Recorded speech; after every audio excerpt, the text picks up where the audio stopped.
Somebody got quoted $8,000 this week to put backup power on their house. Not for the generator, for the box that connects it. That box, the one doing the work in that quote, retails for about $900. And the part that does the same job for most people costs less than a tank of gas. There is one piece on the shelf at your hardware store that makes most of that quote disappear. The contractors know it exists. They just hope you never go looking for it. I will name it before the end of this video. Here is what took me a while to understand. This is not one greedy contractor. It is the whole script. Walk into any generator quote and you get pushed toward the same 5-figure package. Every time. A generator, an automatic transfer switch, a pad, a gas line, and a stack of labor nobody itemizes. Some of that is real work, and I will be honest about which part. But a big piece of it is built on you not knowing a cheaper, legal, code-approved option is sitting 40 feet away in the electrical aisle. By the end of this, you will know what a transfer switch actually costs, what the labor is really worth, and the name of the part they steer you away from. You will also know the one honest reason an automatic system is worth it, so you do not overcorrect and buy the wrong thing. Let us pull the quote apart. Start with the simplest version, the manual transfer switch. This is the panel that runs a few circuits off a portable generator during an outage. Your fridge, your furnace, a couple of outlets that matter.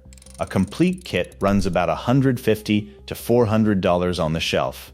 Installed by an electrician, maybe $1,000 to $2,000 all in, depending on the wiring run. That is a real number. I do not have a problem with that one. But notice, we are already nowhere near $8,000. And we have not touched the part they really do not want on the invoice. The box in that $8,000 quote is not the manual one. It is the automatic transfer switch, the ATS. It senses the power going out and flips your whole house to the generator on its own. No walking outside at 2 in the morning. A residential 200-amp automatic transfer switch retails for about $500 to $900. The flagship unit, the one in most whole home quotes, the part number is RXSW200A3, and it sits right around $900 at the home center. Go look it up. That is not my number. That is the price tag. So that is your $900 box. But here is where the quote starts doing something strange. If you have ever been handed one of these and felt your stomach drop the number in the comments. I read them. Honestly, I want to see how high these things go. Let me show you the math they do not put on the page. A $900 switch, plus the generator itself. Because that is where the real money lives. A whole home generator, the 22 to 24 kilowatt size, is $4,000 to $5,000 for the unit alone. So generator plus switch, you are already at $5,000, maybe $6,000 in parts. Then labor.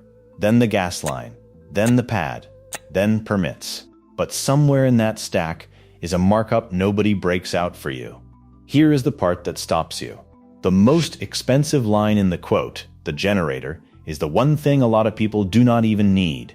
Because there is still that part I mentioned, the one that costs less than a tank of gas. I am getting to it. And once you know it, the whole quote looks different. If you have made it this far, you already know this channel is not here to tell you what to buy. It is here to tell you what they were counting on you never to ask.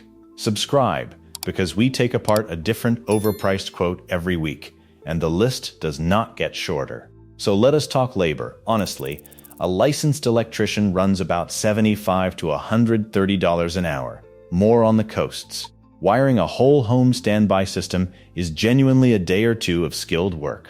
I will not pretend it is not. A new gas line, $300 to $1,000 if gas is already at the house. A pad, a couple hundred. Permits, $50 to $450. Added up, and a fair standby install lands around $8,000 to $11,000. So when I say $8,000, I am not telling you the whole thing is a scam. The standby system mostly costs what it costs. The real scam is quieter. Nobody at that kitchen table told you there was a door number 2. Here is what happens when you ask for backup power. You get handed the $8,000 package like it is the only option on earth. Nobody mentions that for the occasional storm or ice storm, you do not need a machine that turns itself on while you are at work. You need a safe way to plug a generator into your house. And there is a code-approved part that does exactly that, for $50 to $150.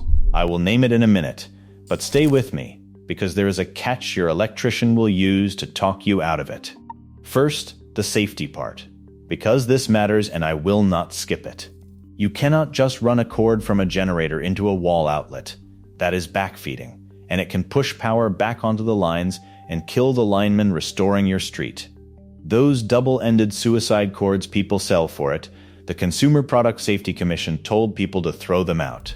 They are illegal and deadly. So this is not a do-whatever-you-want video. The whole job of a transfer switch is to make backfeeding physically impossible. But there is a third device that does that same job legally for a fraction of the price. It is called a generator interlock kit. It is a flat metal plate that bolts onto the breaker panel already on your wall. It physically blocks the main breaker and the generator breaker from being on at the same time. No backfeed ever. It is mechanically impossible. That is what makes it code compliant under NEC 702.6, the same rule that $900 switch answers to. The plate for a Square D, an Eaton, a Siemens, or a GE panel runs $50 to $150. Add an inlet box and a breaker, and you are around $200 to $300 in parts. The panel work, for an electrician, is often 30 minutes. Installed and permitted, an interlock job runs about $400 to $850. That is the part. That is the whole secret. The thing quoted at $8,000, most people could legally solve for under $1,000 installed, so why does the electrician push back? 2 reasons, and only one is honest. The honest one first, because I promised you both sides. An interlock is manual. You have to be home. You start the generator, flip the main off, slide the plate, switch the generator breaker on, and then you manage your own load. You do not run the dryer and the air conditioner at once off a portable. That is on you. But an automatic switch does all of that while you are 3 states away. For medical equipment, frequent long outages, or a lot of travel, that automation is genuinely worth it. I would spend it myself there. Now the other reason. The interlock is a 30-minute job on a $100 part. The standby package is a 2-day job on an $8,000 ticket. You already know which one the quote wants to sell you. The markup was never hidden in the box. It was hidden in the option they never mentioned. So here is where that leaves you. If you want hands-off, gone for the weekend backup, the standby system is real and mostly costs what they say. But if you mainly want your fridge, furnace, and well pump running through the next storm, walk into the electrical aisle and ask for an interlock kit by name. Get it permitted, get it inspected, do it right. You just took the scariest quote in your inbox and found the version that costs less than the deductible on your car. That is not a hack. It is just the part they hoped you would never look up. YouTube thinks you will like one of these 2 videos, so go ahead and click one. And if you made it to the end, subscribe.